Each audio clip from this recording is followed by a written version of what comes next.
Great. So thank you, Paige and Kristen, for facilitating this lecture series. And as Paige mentioned, we are in the final week of 4 lectures, which examines Boston as a creative city in the 70s and 80s. And I want to give a thanks to my colleagues that went before me, which set the bar very high for today's lecture.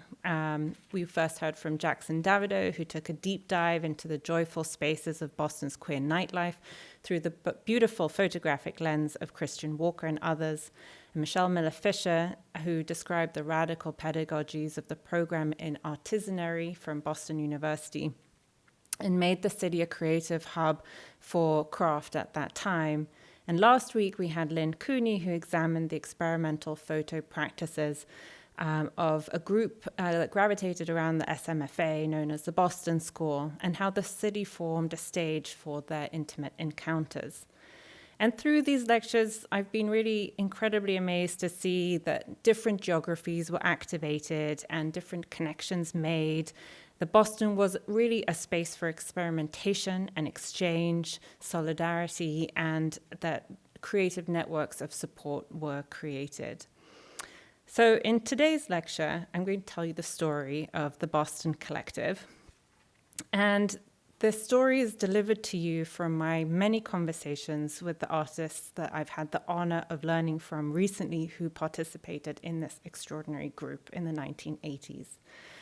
And I want to start with something that really struck me, a quote by Aukram Burton, who told me during one of our conversations, and he said, quote, "What happened in Boston between 1979 and 1989 was a major Black arts renaissance, and the Boston Collective was at its center."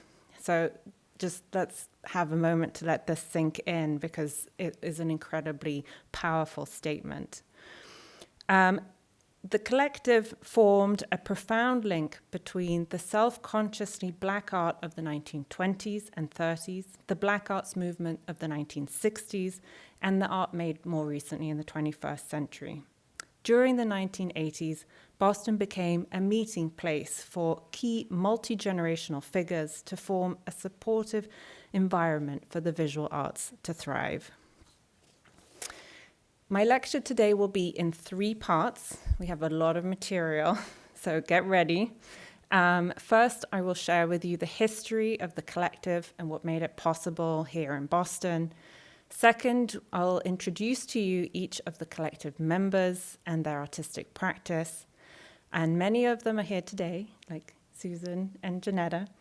And third, I'm going to share with you the unique adventures of the collective as they embarked on a journey to China to represent the United States in a diplomatic exchange program in 1986, culminating with a major exhibition of their work abroad.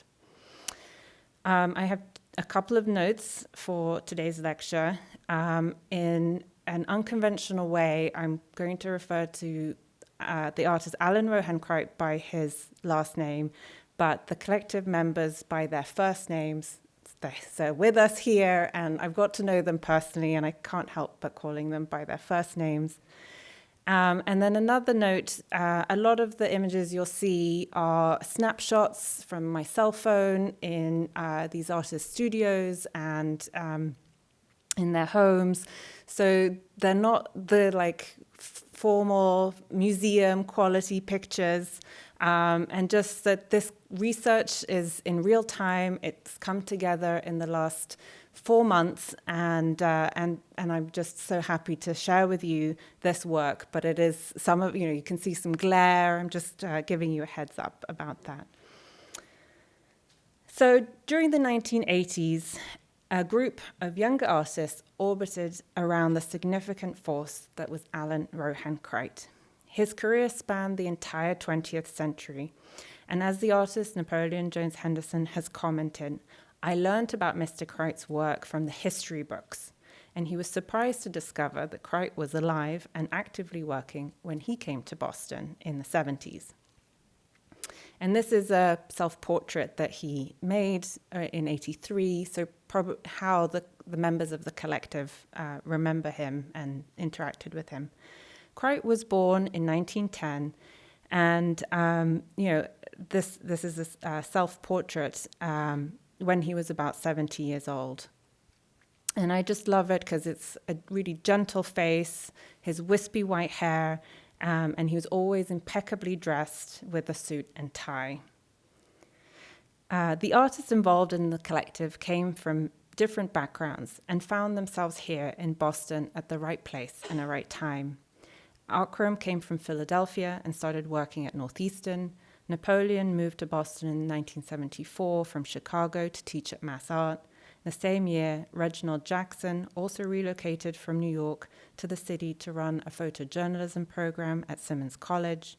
Lotus Do moved from New York as well in the mid-70s and taught in the Boston public schools on Columbia Point.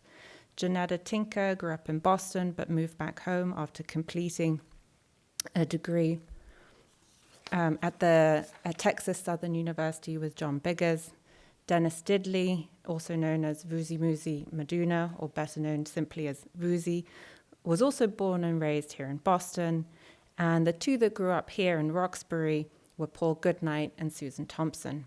And all these artists came to learn from Crite, not just about his art, but also his practice. And he was really a model for them on how to be an artist. Crite had made his mark during the Harlem Renaissance years of the 1920s and 30s, painting urban street scenes of middle-class African Americans in the South End neighborhood to counter the pervasive negative stereotyping that was often seen in representation.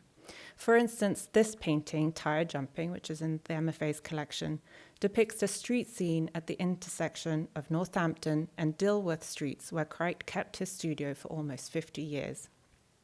At the time, the area was a flourishing middle-class African-American neighborhood, enlivened not only by its churches and shops, but also schools and a string of music clubs that made it the beating heart of the city's jazz district. And we've shown this painting a lot in our galleries. It shows a scene that's a hot day, summer day. Neighbors have taken to the streets, well-dressed women in summer frocks, children lined up to jump over an old tire while other boys and girls strained to get in on the fun. It's an everyday summer scene in the city, and it was this sense of commonplace that Crite found so compelling. He said in the 1930s, the concept of black was usually of somebody up in Harlem or the sharecroppers from the Deep South, or what you might call the jazz Negro.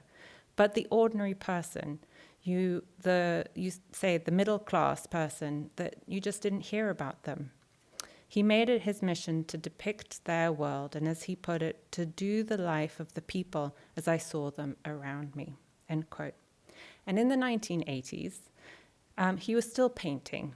Understanding the importance of mentorship, he sought a family to nurture. Many have recounted how the story of the collective came together.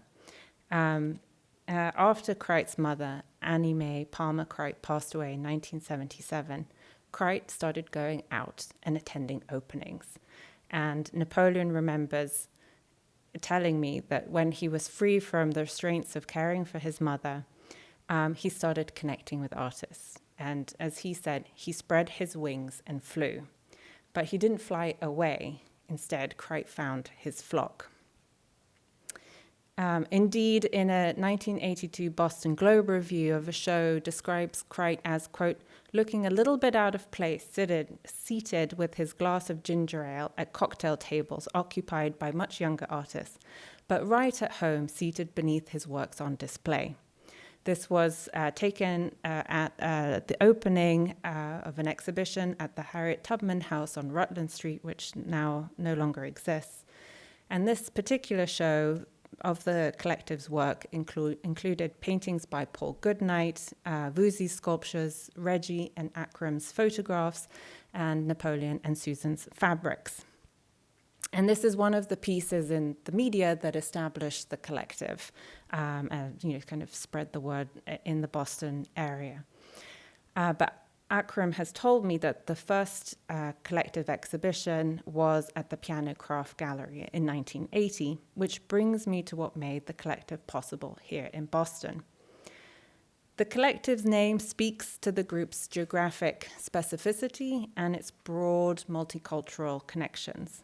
The collective quickly grew to absorb new members from another all-female initiative called What in the World, the best name, I think, comprising of Johnetta Tinker, Lotus Do, Wita Lopez, and Susan Thompson. In many ways, the collective practiced, and embraced diversity of gender, race, background, and artistic style. Do, or Lotus, whose heritage was Dutch-Vietnamese, remembers likening the assembling of the group to a jazz piece, and she said, "All of us in the collective were doing our own thing, improvising, and everyone would stop, listen, and praise the person for what they were doing. Then the next person would do something else. It was like one group piece, but individual." Indeed, the collective thought of Crite as an artistic father and reminisced, and Reggie reminisced that Crite would say, "I have 7 disgruntled sons and 3 or 4 daughters, all going in different directions, but all creating."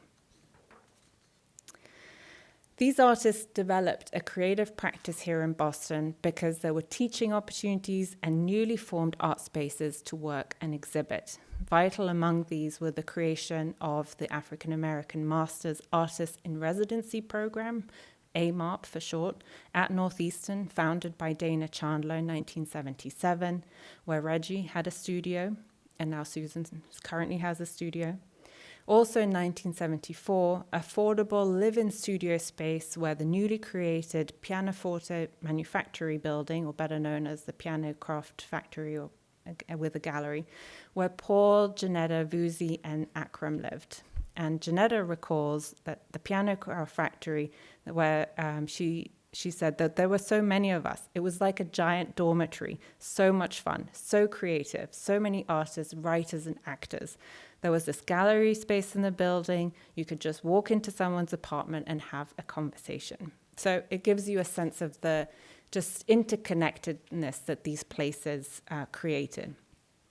In addition, there were critical community-based organizations actively showing art, like the National Center for African American Art, established in 1969 by Elmer Lewis and run by the significant forces Edmund Barry Gaither, which is also here today with us, and the Harriet Tubman House and the Harriet Tubman Gallery at the United South End Settlements. So there was a lot going on in Boston, and these artists and cultural creators did not wait for storied institutions to take notice. They made their own opportunities and communities.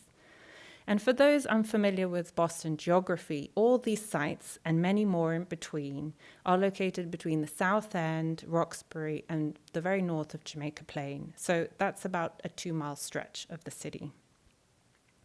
And as Napoleon said, if one of us had a show, we just didn't miss it. It was a very active period. An important factor in creating the Boston Collective, at least in Crite's thinking, was the establishment of his home as a house museum. This document, dated 1983, outlines Crite's vision for his house museum.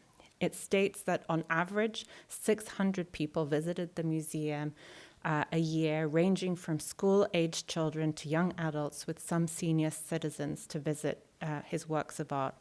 Visitors came from all over the world: India, China, New Zealand, Australia, Africa, Europe, as well as the Americas.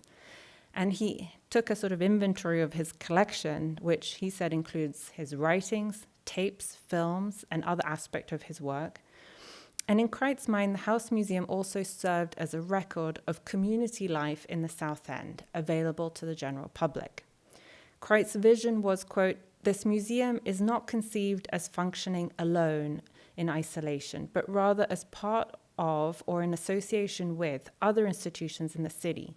The Afro-American Museum of History is one example, and would also be tied into other cultural institutions."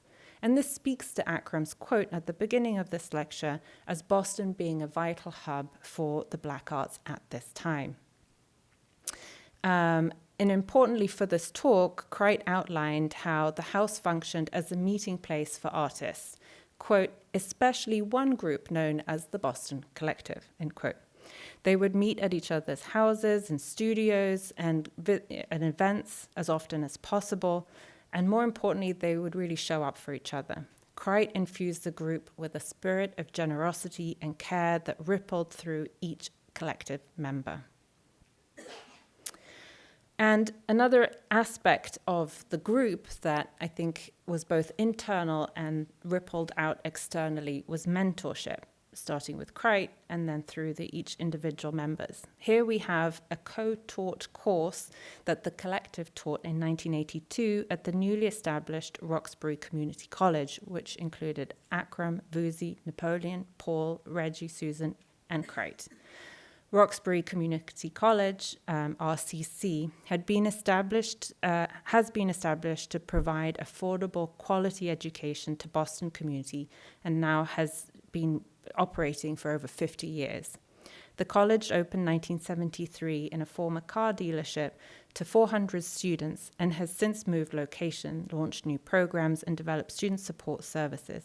In 1985, around the years of the collective, RCC broke ground along the Southwest Corridor, now occupying a permanent home in the heart of Boston's Black community.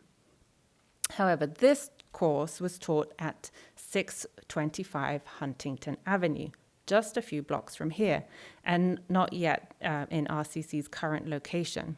It explored the relationship of Black visual artists and the community by 7 of the collective members. The purpose of this course is to show how an artist works in the community. And so it really was this community engagement effort. Here's the inside of that pamphlet, and I think I need to jazz up my own syllabuses because they don't look like this. Crite made this visual syllabus in his signature handwriting with a lot of explanatory drawings. And note he describes himself as a painter historian. So in the course, he taught the fundamentals of drawings, and Susan taught the fundamentals of textile designs, wall hangings, applique, and banners. And to show just how important Crite was for Boston and how central the collective was for Crite, this is an example of a multi-venue exhibition in March 1985 on the occasion of the celebration of Crite's 75th birthday. It was a time when the whole city came together, and there were exhibitions relating to Crite and many of the collective in multiple locations, including the Boston Athenaeum, AMARP, and the Piano Craft Gallery. By this time, an aesthetic language connected the group across diverse media and approaches. Following Crite's lead, these younger artists' work was grounded in politically and spiritually driven figuration, and this common language emerged out of the intensity of the dialogues they had. Underpinning the group's discussion and artwork was Crite's philosophical understanding of multiculturalism, which directly connected to the ideas of cultural pluralism developed by W.E.B. Du Bois and Alain Leroy-Locke at the beginning of the 20th century. Crite, a profound thinker and serious scholar, considered the continuum of cultural expression across time and place and how humanity is fundamentally interconnected through ancestral roots. Much like diversity, equity, and inclusion are buzzwords today, multiculturalism was the hook term these ideas hung on in the 1980s and 90s. The collective was unique because it was ahead of the curve in really practicing these ideas and ideals. Okay, break. So the second section of this talk today is I'm going to introduce to you each of the collective members, but in no particular order. Napoleon came to Boston in 1974 from Chicago, where he was a founding member of the AfriCobra group, which stands for African Commune of Bad Relevant Artists, that was sort of founded in the late 1960s. With this group, Napoleon developed a shared visual language to celebrate the African diaspora. They adhered to bright Kool-Aid colors, the human figure, bold lettering, and a jazz rhythmic sensibility. By the 1970s, many members of the Chicago group had had their own diaspora as they moved away from the city to find teaching opportunities. And we've been so lucky to have Napoleon here in Boston since 1974, when he came to teach at Mass Art. He told me that his experience of Boston in the 70s was that it was, quote, a colloquial town, and that you could put the whole city in one of the housing projects in Chicago and still have room left over. So the city itself was quite small, and he really easily found networks of community here. Trained as a weaver, Napoleon came to Boston with already established aesthetic and experience in forming community. What made him want to stay was that he found a permanent job and a stable income and a place to create. And Napoleon still lives in the historic abolitionist house belonging to Edward Everett Hale. And he also found a wonderful stash of metallic yarn from the 1920s and 30s in a mill in Rhode Island, which has been one of his primary materials ever since. The glimmering surface visualizes the shine theory present in Afrocobra, which empowers positive images of Black people, the quality of luminosity, unity, and the collective affirmation of Black culture. And this work, I'm showing you work from the time of the collective, created in 1983. And it's probably about the same time. It's a fuzzy picture. I took that from an old-fashioned slide, but it shows Napoleon and Crite together. Shows figures in profile. He draws on Akan and Ashanti imagery from present-day Ghana, Cote d'Ivoire, and the Togo from West Africa. Bright-eyed, this group looks left or maybe back, and the Akan believe that the past serves as a guide for planning for the future, and it is the wisdom in learning from the past that ensures a strong future. There must be movement and new learning as time passes. As this forward march proceeds, the knowledge of the past must never be forgotten. And aptly, and most often, Napoleon also includes the Akan hieroglyph in a triangle woven in silver metallic thread on the lower left. Get my pointer out right over here, which is an ancient symbol of the renewal of life. Susan creates quilts in encaustic paintings and experiments with dyeing, waxing, printing, and applique sewing. She draws from her African heritage and connects to the struggles and joys of the African American experience. Susan's had a particularly close relationship with Crite as they shared a studio space in his home. And so they collaborated on many projects, and this is one such collaboration. They would sort of pass things back and forth across the hall, right, Susan? You were really close. And Crite really nurtured Susan's talents as an artist, as someone with expertise in textiles. And here we see this collaborative work where Crite designed the graphics for this quilt and Susan elaborated it in fabrics. It is a street scene of this Freedom March, which is typical of Crite's paintings dating back to the 1930s, and you can really see his graphic line in this work. But with a particular attention to representation of each figure and their unique features. And then we see Susan's input here too, particularly in the choice of fabrics, especially in the figures' clothes.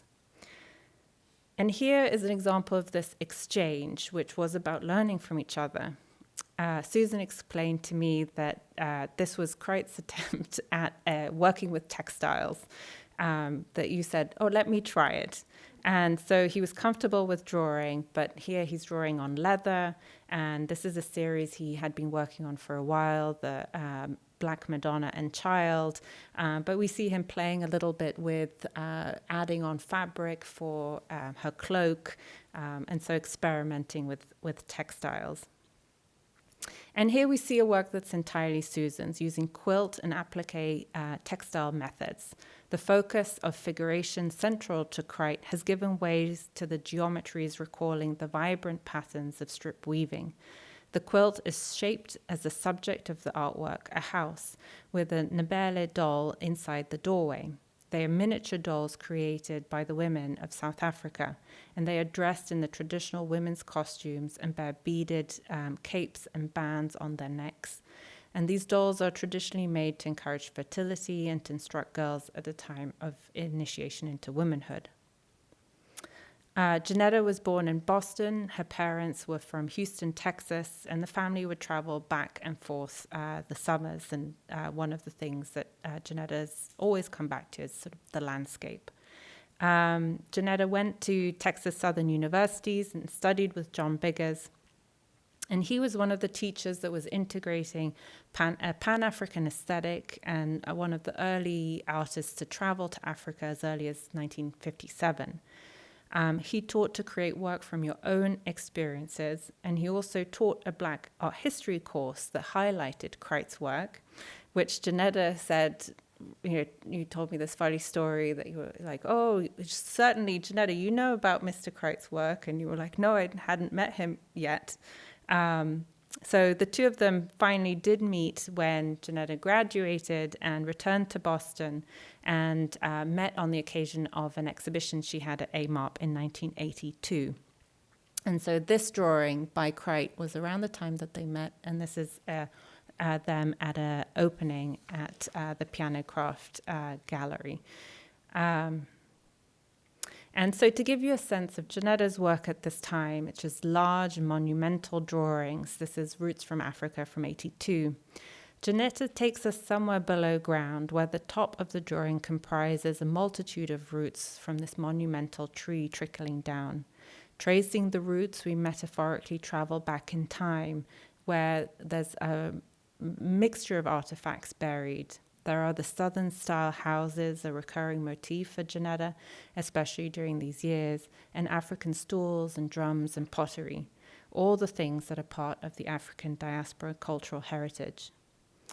And then this is a later work, but I love it so much. It is a profile portrait of the recognizable figure of Crite. His wispy, long white hair merged with the drapes that frame his tall figure.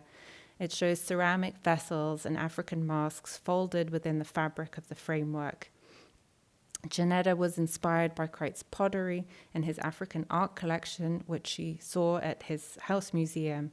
And the vessels metaphorically speak for what Crite was for Johnetta and the other collective members, holders of knowledge and wisdom. Reggie came to Boston also in 1974 to set up the photo communications program at Simmons College, where Dana Chandler was also art faculty. Reggie remembers being introduced to Crite through Byron Rushing, who at the time was the director of the Afro-American Museum of History and Culture on Tremont Street, which is now the Museum of African American History. Rushing had a grant and a small gallery space and took Reggie on for the summer to work with Crite. This is summer of 1977, the same year that Allan's mother passed away. And Reggie remembers at the time the Crite was interested in a South End walking tour. This was before any official walking tour. And he spent a significant time drawing African-American institutions in the South End and Lower Roxbury, and Reggie would take photographs. So Allan's drawings, he would reproduce them on this monolith press, and this was part of what he was, how he was thinking about his house museum as a place, a repository for this cultural heritage tour with a slide tour, and he had begun teaching children about South End cultural heritage since 1969. And so from Reggie, he said, working with Allan was how I got to know Boston. It was a very intense period, and I learned about all this history. Allan knew all the history in that he'd grown up in the South End since he was 6. And Byron also knew a lot of history. And Allan would call at whatever hour and talk for 2 or 3 hours and, for whatever he was working on. And that was a repeated thing. Many of the collective members have told me that Mr. Crite had a habit of calling you and just going on and on and on, but all in a very positive way. And at this time, Reggie had also just returned from Festac, the second World Black and African Festival of Arts and Culture, a major international festival held in Lagos, Nigeria. And he'd also traveled around West Africa taking photographs. And so Crite and Reggie also bonded over the fact of including African iconography in their work. So around this time, Reggie started creating these urban scenes, which we see here, superimposing the Benin ceremonial pendant that was worn on the belt of the Oba, which is of the Queen Mother, and was the symbol of Festac. So here you see a poster of the festival. He was superimposing them over Black historic sites in Boston. And he was using a technique which now, through Photoshop, it doesn't feel like it's so revolutionary, but it was called posterization. It was a photographic technique involving turning the image into line and making different exposures to get different values and then integrating them. And so here we can see examples of how these two artists work together side by side, exploring the Boston cityscape, each integrating what they saw in their own medium. Crite here represents his home, 410 Columbus Avenue, which he was in the process at this time of turning into his house museum. And he represents himself standing in front of his home, holding one of the drawings that he was making during these years, showing a contemporary mother and child juxtaposed with an African sculpture. So here and here, and we have a couple of these in the collection. As well as a real-life resident of the neighborhood from which he was always drawing inspiration. And likewise, Reggie was photographing these historic sites. Here, the Ebenezer Baptist Church in the south end of Boston. It was founded by freed blacks after the Civil War and has remained one of the most historically significant black congregations in Boston since 1871. Lotus moved to Boston from New York and remembers meeting Mr. Crite at the Semitic Museum, so Harvard's Museum of Ancient Near East, in 1977. Lotus was teaching in the Boston public schools during busing, which caused, a lot of turmoil here in the city. And specifically, she taught at the John McCormack School on Columbia Point. And she remembers that her classes included Irish and Black students. She was really engaged in civil rights and teaching, and she remembers discussing with Crite theories of multiculturalism and the interconnectedness of the arts of different cultures. Lotus's mother was Dutch and her father was Vietnamese. Both parents were immigrants that had come out of the war, as Lotus's mother was Jewish. And her paintings celebrate the people of the world and the gifts that they bring it. That's how she describes it.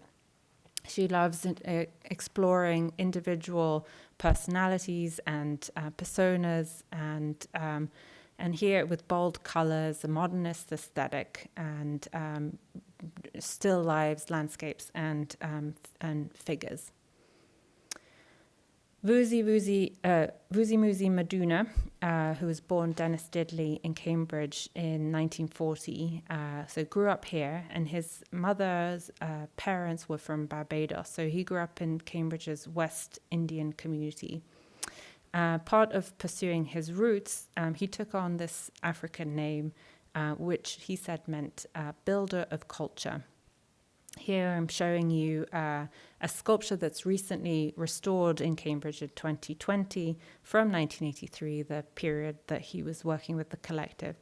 And his work explores African, Caribbean, and Native American cultures. He crafts masks, standing wooden sculptures from recycled pieces of dresses, tables, and other items that he's found on the street. And I want to read to you his artist statement, which I find particularly profound. He said, "There is an ongoing need to explore new ways to communicate and celebrate the African American experience, our conscious and unconscious African legacy, and the intimate bond with Caribbean and Native American cultures.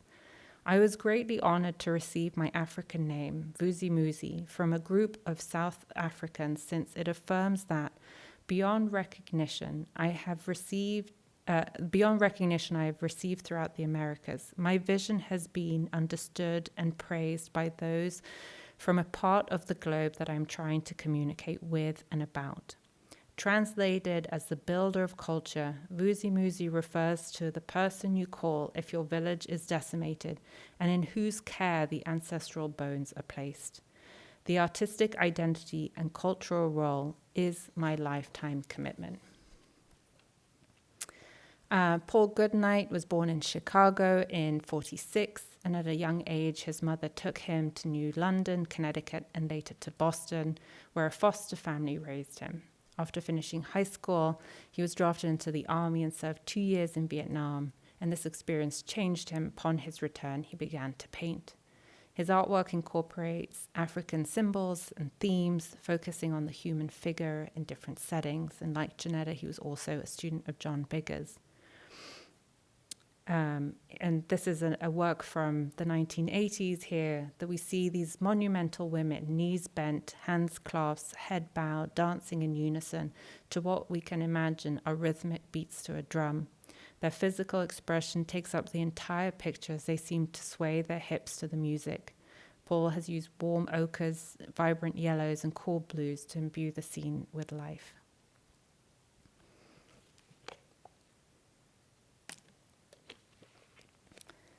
All right, so those are the collective members. And I'm going to turn to the third chapter of this lecture, where I'm showing you another Boston Globe article covering the collective's trip and exhibition to China in 1986. So how did the collective travel to China and have its first and only major exhibition abroad as a group? And it's quite a story. To comprehend how this exhibition, contemporary images of each of the collective members' work were shown in Guangzhou, China, in the summer of 1986, signaling the height of the collective's visibility for a state-sponsored cultural exchange, we need to go back to the beginning of the collective's history and to a specific critical meeting between Aukram and Crite in 1977. So here they are here together. So Aukram had just returned to Boston from his first trip to China and Hong Kong, then under British rule, as an official photographer for the U.S.-China People's Friendship Association, where the two nations were working towards establishing official diplomatic relations. Part of the funding that he had received to give a presentation of his travels back home, and at one such presentation at the Mattapan Public Library on a wet and cold rainy December, very important, was that Crite was in attendance, and where he probably would have shown, images like this. So Crite was in the audience, and after Aukram's lecture, Crite went up to him to talk to him. Aukram remembers that Crite told him how the presentation had reminded him of seeing the MFA's Asian collection here as a child growing up and as an adult, and how he had longed to go to that country. And Aukram remembers replying, "Maybe one day we will do that." And that came to be. So the backdrop to Aukram's first visit to China was the establishment of official diplomatic relations between these two countries during the Jimmy Carter's presidency. Almost 30 years after the establishment of the People's Republic of China, China and America established official diplomatic relations. Shortly after, a new era of rapprochement during the Nixon presidency began, which resulted in the Shanghai Communique and laid the basis for future cooperation between the two countries. And part of this rapprochement locally was that in 1983, Massachusetts Governor Michael Dukakis and Governor Liang of Guangdong signed an official agreement of friendship promoting reciprocal commercial, educational, cultural, and arts trade and exchange between the sister cities of Boston and Hangzhou and Massachusetts, so the state, and Guangdong, the state in China. So with this pathway open, Aukram, Crite, and Susan went first in 1983 through the MIT's Community Fellows program.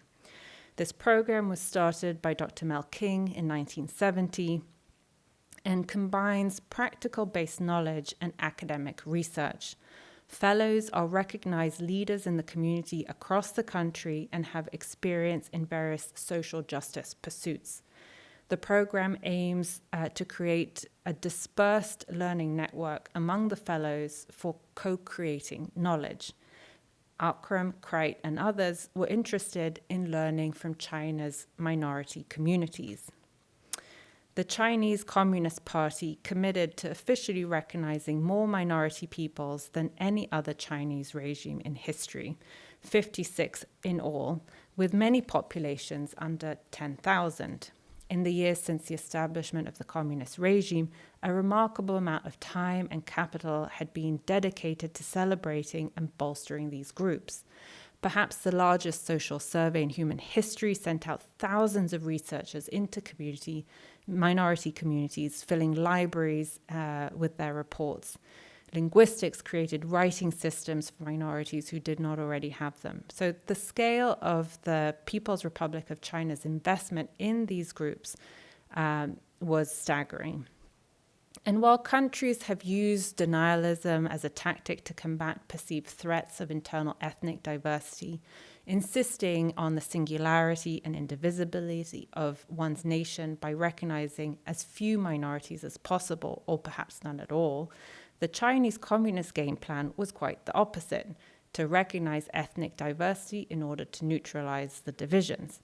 And Crite, Aukram, and Susan wanted to learn about all of this and bring it back here to the US, and which, these theories fit in so neatly with Crite's ideas of multiculturalism. So Crite, Aukram, and Susan traveled all over the country in 1983. Crite sketched everywhere, and so here I'm showing you some of his sketches during this trip. And it was his way of recording what he saw and processing these experiences. And apparently this was taken somewhere between Shanghai and Suzhou. The US-China Friendship Association hosted the tour and took the community leaders to Beijing, Shanghai, Guangzhou, Kunming, Simao, and Xishuangbanna. And this last place, Xishuangbanna, is a multinational area located in Yunnan, a province that houses the most minority communities, 26 out of 56. So Crite, Aukram, and Susan were interested in seeing how these provinces and cities, once sites of some of the bloodiest ethnic violence in world history, were transformed into more peaceful places of coexistence. And here we see Aukram in Yunnan in 83, a province in southwest China close to Burma and Vietnam. And here we have a record of Crite's drawings. Apparently he would sort of sketch a little bit during the day, almost like a shorthand, and then at night he would elaborate and create, fill in the visions. He saw farmers, taking notes of farmers, and the wording on the bottom says, "And the road itself is a river of life for humanity. People are busy with the business of farms." And then there was play and fun times as well. Here, a group of students playing volleyball, and Susan and one other of the group joining in. So Crite, Aukram, and Susan's trip was covered in this edition of the US-China Review in 1985.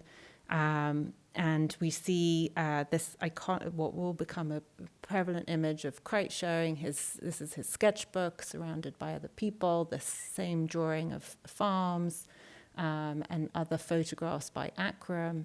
I don't know, maybe this is, Susan, is this your work? Oh, we'll come back to it. And just about a year later, 5 months before the exhibition opened in Guangzhou, another article in the US-China Review, this time announcing the 1986 trip. On the cover, we see again one of Crite's drawings from 83 of people doing Tai Chi and Crite and Aukram walking. So Aukram recalls that during the 1983 trip, that was vital for setting the stage for the larger later 86 trip and exhibition. Their reception had been so engaged that they had invited Crite, the Chinese had invited Crite back to show his work. And he had proposed to show the entire collective. At the same time, Massachusetts Governor Michael Dukakis had been working towards forming business and economic opportunities, and the arts were a vehicle for creating those connections. Knowing that the governor's office was looking for artists to propose a cultural exchange, Burton and Crite were well positioned, thanks to their 1983 trip, to put forward a collective's cultural proposal, which included the exhibition Contemporary Images. So the 1986 trip was, officially the Massachusetts Guangdong Art Exchange was born out of and through these larger political economic relations. And there was a ton of fundraising and announcements made about this. In April, Boston Mayor Raymond Flynn launched this fundraising campaign with an opening reception for businesses and political communities.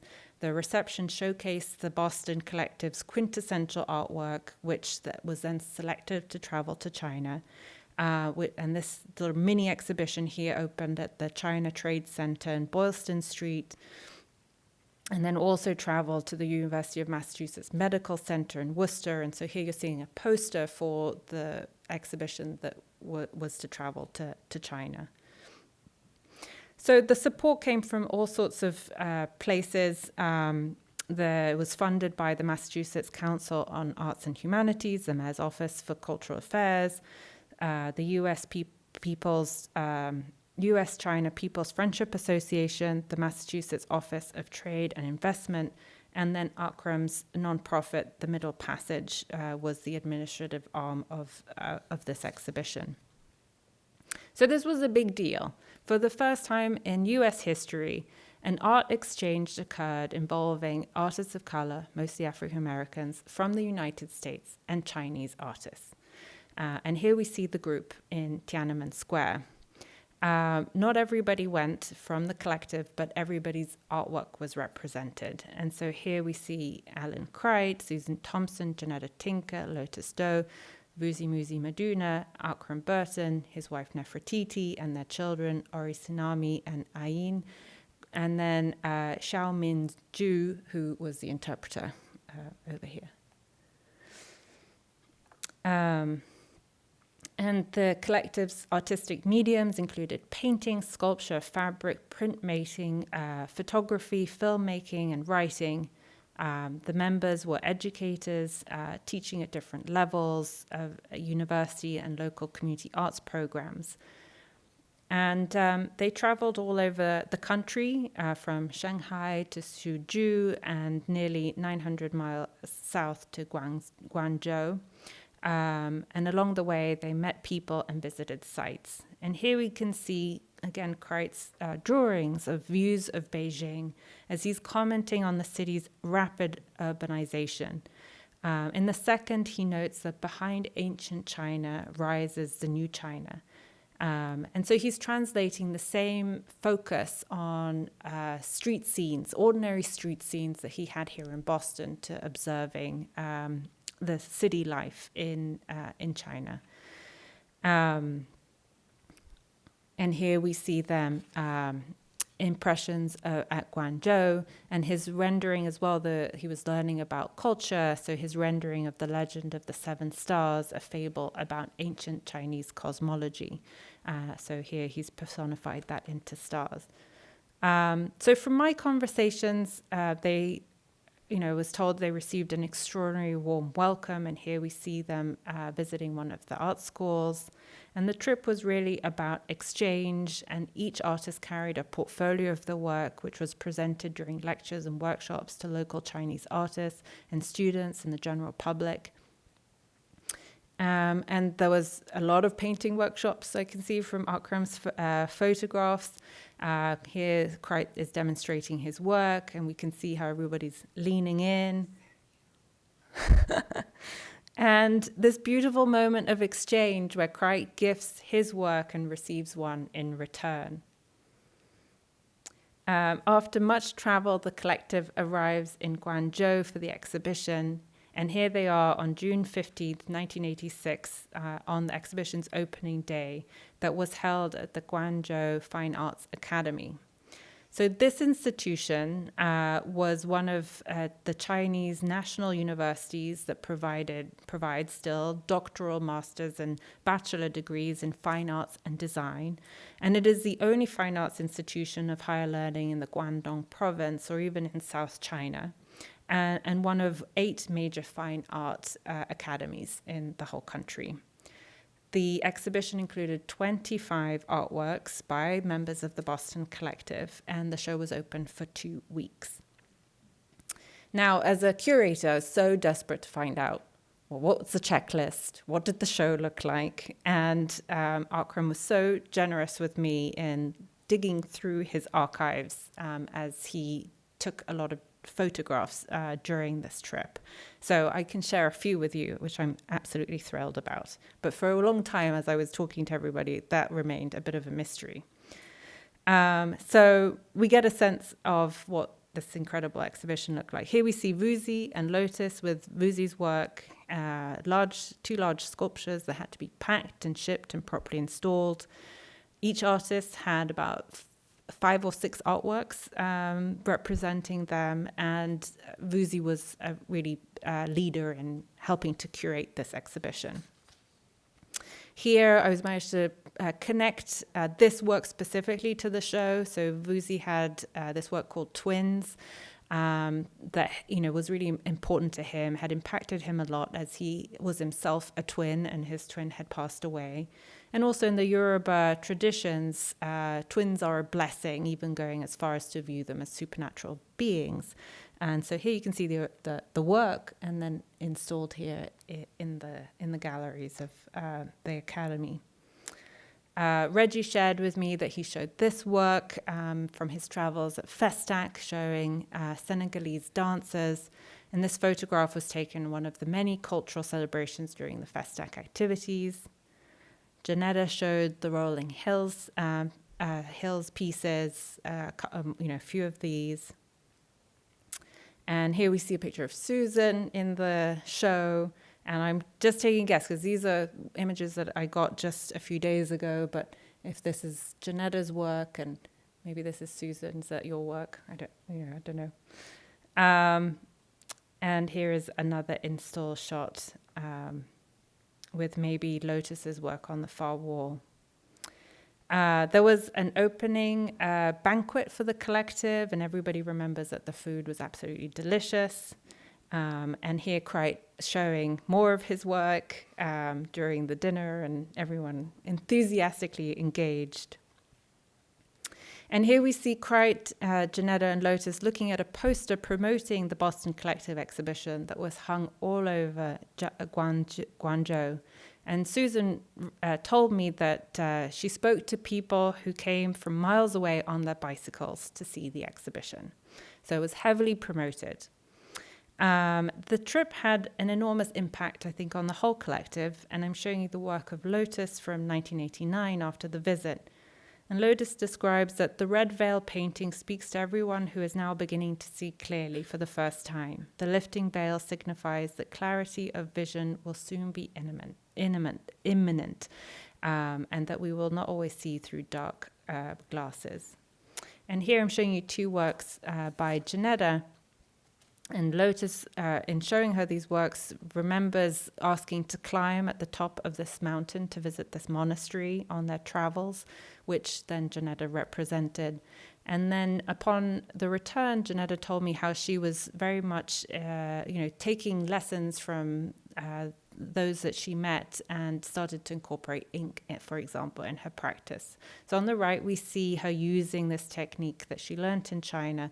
The subject is still the southern style houses and the rolling hills, but here she's included pastel with ink. So coming full circle, the collective understanding of multiculturalism, they exhibited their work that they had created, their observations of China back here in Boston upon their return. In an exhibition at the Crite House Museum, they showed photographs, sketches, drawings, paintings of their experiences. And moreover, part of the cultural exchange was hosting Chinese artists and cultural leaders here in Boston. And here's Aukram giving a slide presentation at the Wang Laboratories of art created by artists from the Guangzhou Fine Arts Academy. And I want to close with a statement by Crite from the brochure created for the China trip. He said, "The Boston Collective relates to each other as a family, with Allan Crite, senior artist, as a patriarch of the group, and function more as an organism than as an organization in the formal sense.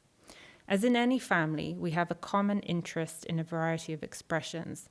Most of us have traveled to Africa, Asia, South America, and Europe, as well as the Americas, and are in continuous contact with people of Africa and Asia. This has added to our consciousness and awareness of our roots and our sense of identity, which we, in turn, express through our work to the minority community specifically, as well as to the general community." And I love this quote for various reasons. One of them is that the description of the group as an organism instead of an organization, this sort of natural coming together, and that travel and exposure and visiting kind of education really forms the basis of someone's identity. So that's, I think, the culmination of the trip. So now, almost 40 years later, we can take stock of this history, especially as Chinese-American relationships continue to be complex today. During the 1980s, Boston was at the center of the Black and multicultural art movement in the city that put the city on the map nationally and internationally.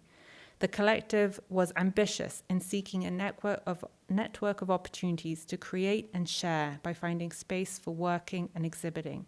Moreover, Crite sought to nurture an art family grounded in love and support, and this legacy lives on through the collective members still in Boston and their relationships with younger artists who have come to find a home here.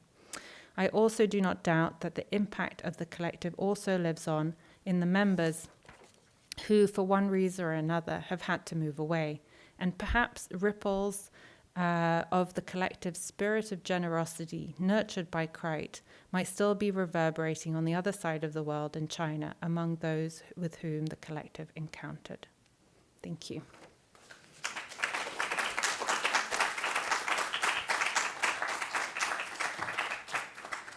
I'm happy to take some questions. Yes, Barbara? I have a microphone if you wouldn't mind using that. Thank you so much. I have a question, just getting back to Texas Southern. Oh, okay. I think you were supposed to be there last year. Me? Were you going on the trip? Oh, no, I didn't get, yeah. So the murals that John Biggers oversaw are one of the great, I think, miracles of American art. I wish that they were deemed a national treasure because they're so incredible. And I'm interested to know whether Johnetta actually had a mural there and if it still exists. That is a great question, and I asked her this, but she's here today, so maybe we can pass the mic this over. Is you. Yeah. Wow. So before we could graduate, So before we could graduate from Texas Southern University, all the seniors had to take 2 semesters of mural painting. So one semester was getting your design and everything down and approved, and the next semester was finishing your mural. I think mine is still up, so I saw a picture of it recently, and I looked at it and I said, ugh, you look at your old work and you kind of say, but then, I'm so glad it's still up and it wasn't painted over like some of the murals were. So it is, and I was so lucky to have John Biggers as my mentor, and my work, it reflects a lot of his style and his influence, and now I've gone off to my own little space, but he encouraged us always to push that envelope. I remember him coming to Boston and coming to my studio at the Piano Factory, and I said, oh, I'm almost finished with this piece. It's so nice and everything. And I was so glad to show it to him. He said, you know what, Miss Tinker? That's a good start. I thought I was finished. He said, that's a good start. He said, now you have to push it to the next level. And then when I did that, the piece came out so much better. So he influenced us beyond, graduation. You just stayed in touch with him the whole time. Yeah.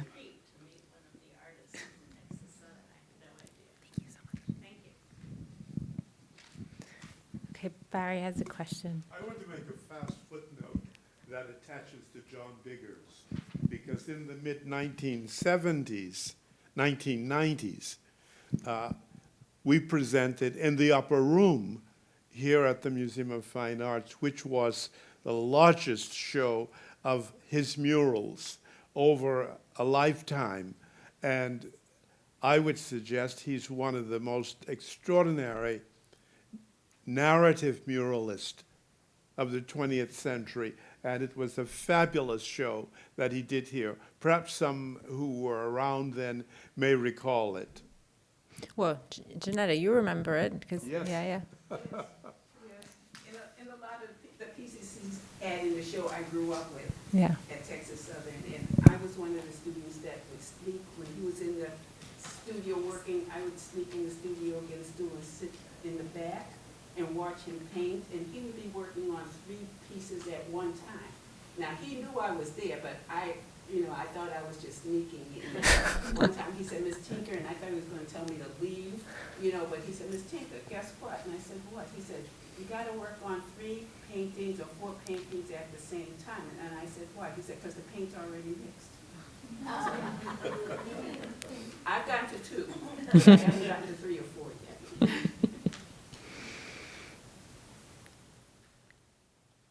Yes. I think you just have to wait for a mic. Hi, thank you. What happened to the Crite House Museum and its contents? And then the other question I had, did Reggie Jackson teach at MIT?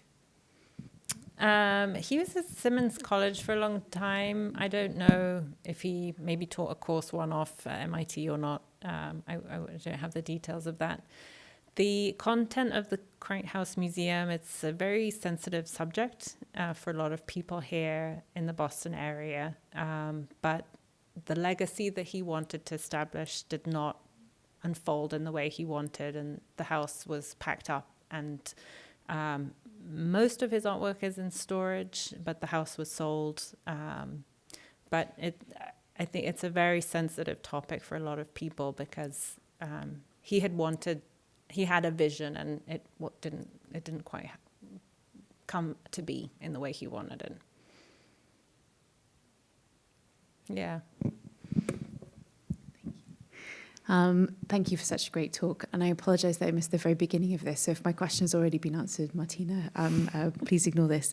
I know that we have some work from the Boston Collective in our collection.